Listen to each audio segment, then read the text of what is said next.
Let's get the thoughts of my panel. Former Conservative MP Heather Wheeler, we've got political commentator Jonathan Liss, and the Telegraph's Poppy Coburn. Right, OK, Poppy, I'll start with you again.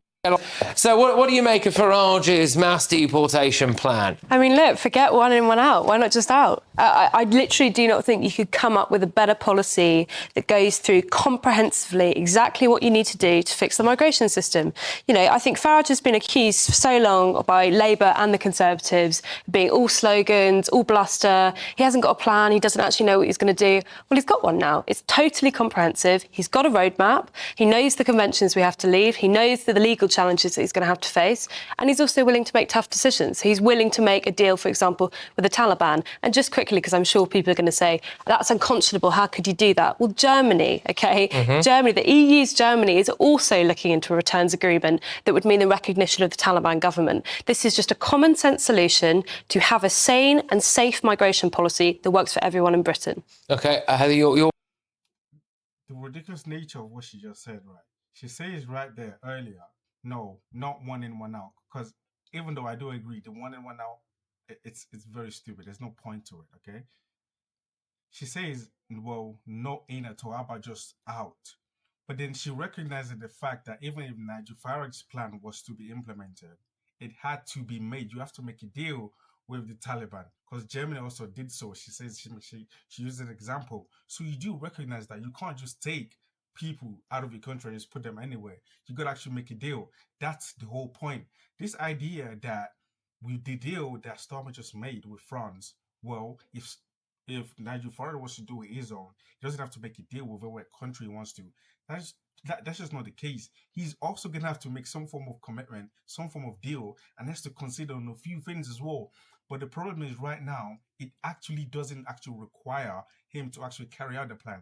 He has a plan, Nigel Farage has a plan, but he doesn't have to carry it out. So there are probably no concessions that has to be made. One of the concessions that has to be made from the Labour Party is actually taking some to give some away. But right now, this whole plan, we're just going to give them to the Taliban, and we're just going to take the Taliban and Afghanistan to just take them. So like, why would they do that? Why? Okay. Your views on that plan outlined as it was? Well, flattery is, and following on from what Kemi Badenoch was producing is great. I mean, you know, that's where we are. The decisions that are going to be made are going to be announced at conference, which is only in about 3.5 weeks' time. So we're absolutely delighted that he's come up with all of this, because it's just following what we were doing. So you think this is Nigel Farage copying the Conservatives? Complete. I don't know why Conservatives are still talking. Why anyone that's part of the Tory party or any alignment with them, why are they still talking? I don't understand. 14 years, you had 14 years to do exactly the same thing. You didn't do it. You don't get to say anything. And utterly, which is fine. I've got no problem with that, because it's the right thing to do. It's absolutely the right thing to do. OK. Jonathan, you look utterly despondent here at the idea that we might be stopping illegal immigration into Britain. I think it's a reprehensible, stupid plan that is not worked out in any way. You say it's a plan. Saying we're going to deport 600,000 people isn't a plan. I think it's absolutely disgusting, even if there was a plan, but there isn't. It would be the most ambitious thing that a government has ever planned. It would cost billions and billions of pounds. You'd run into the same problems that you have when you plan anything. What community is going to want a prison camp built in there? No, I'm saying that it's not possible. And there is such a thing as the separation of powers. There is such a thing as a judiciary. There is such a thing as human rights, whether or not Nigel Farage likes it. You can't just wipe away hundreds of years of a constitution that says people basically have a right to a hearing. It's interesting. That's exactly what I was saying earlier. There are some concessions. This plan right now, because it doesn't have to be implemented, it looks amazing, it looks good. But when you have to implement these plans, there are some concessions that people are not going to be happy about that he has to make, okay? There are rules that you have to follow. There are concessions you have to make. But he's very lucky right now. He can just make the plan out of nowhere, because he doesn't have to implement the plan. He's not in the government at the moment. He's not the prime minister. So he can just talk about, I will deport 600,000, 700,000, 800,000. I will stop the boats. I will do this. I will do that. All right, easy. It's easy to say that now.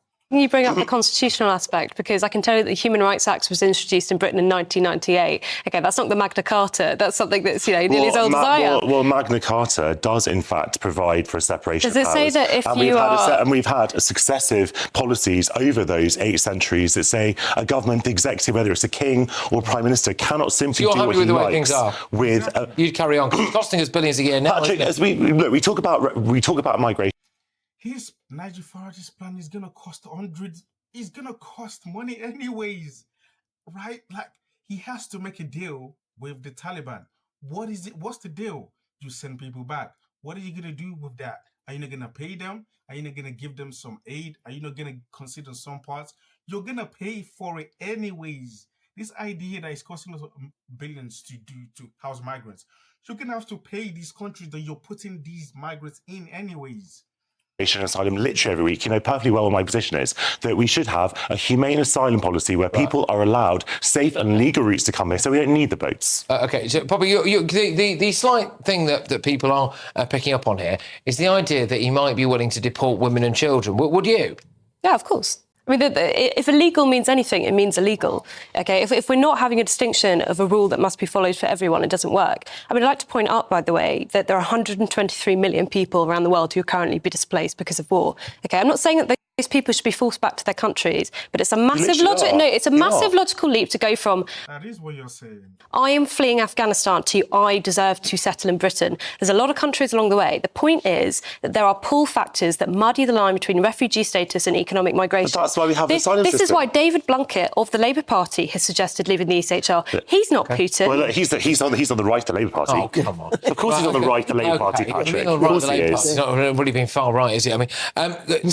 These people, they have no regards, by the way, no regards for the safety of these people that are actually going to pull back, okay? That they don't really care. Women and children, what if you're a woman? Literally, you know what the Taliban are like when it comes to women's rights, how they try to always restrict women's rights. When it comes to education, when it comes to speaking, when it comes to being able to do anything individually. They have no remorse, no care at all. It's actually quite insane to say, oh yeah, I'll just do it anyways. What if the safety is actually jeopardized? What would you do? Well, who cares? Okay. It's far, right? So, just with this then, I mean, do you think that this would actually work? Because the whole point of this is I think people jump up and down. I think what Nigel Farage would say is that if he does this and does it right for like a few weeks, then you don't really have to keep doing it because the problem goes away. Absolutely. So, I've been lucky enough to have an amazing political career. One of the weirdest and incredible things I did was go out to the Congo to look at where the refugees from the Lord's Resistance Army were being based. 2,500 in a camp. And it was spotless. And there was absolutely no trouble whatsoever. And they did not leave that camp. And the Congo were looking after them because they were, in effect, fighting in Rwanda. I mean, these were really horrible people. I mean, genuinely bad people. But they were contained. People in the villages around felt completely safe.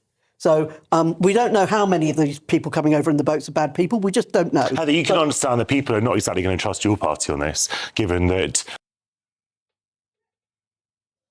the asylum situation, because it is obviously a problem. Everyone agrees it's a problem.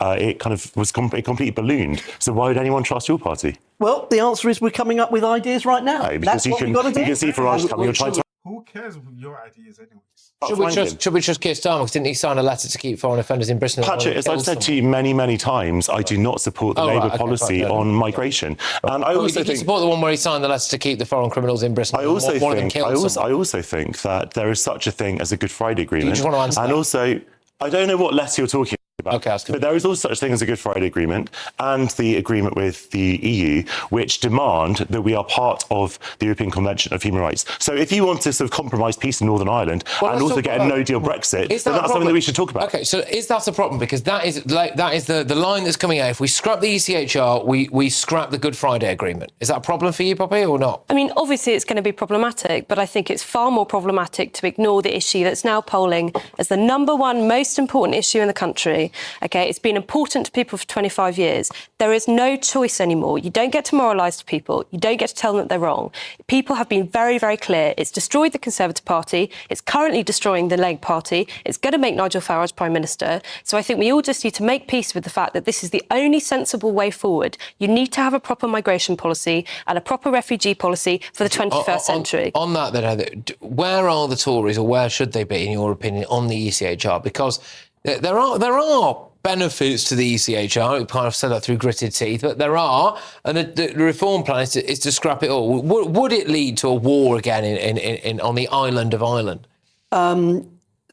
There are problems. Let's not be silly about this. The idea of a completely free border between Northern Ireland and Southern Ireland is going to be put at risk.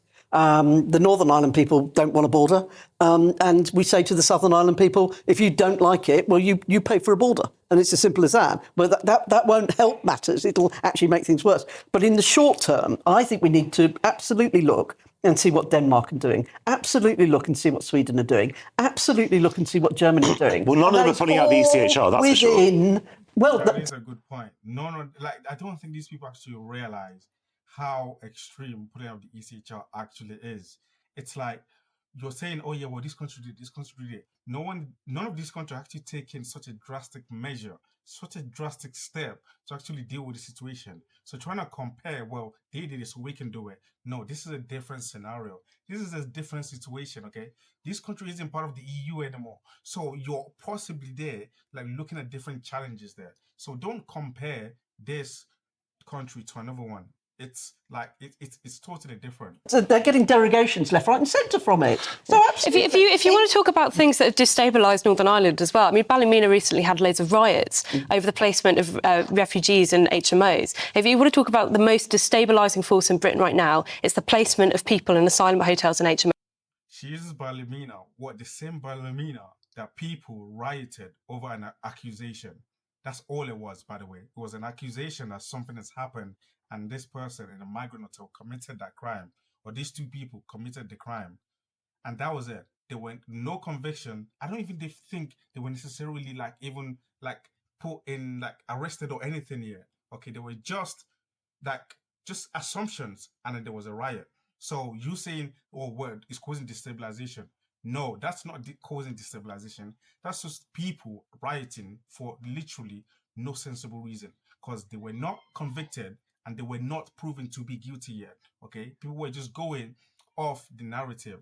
Across the country. If you don't fix that, you're going to have more protests. But Ballymena had race riots. I don't think that we should sort of see those as legitimate somehow. I'm not saying it's legitimate, I'm saying they happened. Yes, and plenty of bad things happen, and we shouldn't sort of simply be in hock to them. And the other thing, Patrick, to say is that in this plan, we're going to send people back to countries that are not safe by any means. The Taliban, we fought the Taliban, and now we're going to give them billions of pounds and send people right into their arms. Make that make sense. Yeah, but you know what? And Sudan is currently gripped by civil war. We're going to send people back there as well, are we? I don't care. I'm sorry, but people do care about young Britain British has a girls refugee in playgrounds across the country being videoed, being raped, being sexually assaulted by men. They are raped. There are people and women, unfortunately, being raped. Are all being raped by people coming on boats. It's also happening by the people they live with. British people that have been in this country for a very long time. This idea, the way to actually cure this rape culture or whatever problem women actually having with men is just stopping the boats.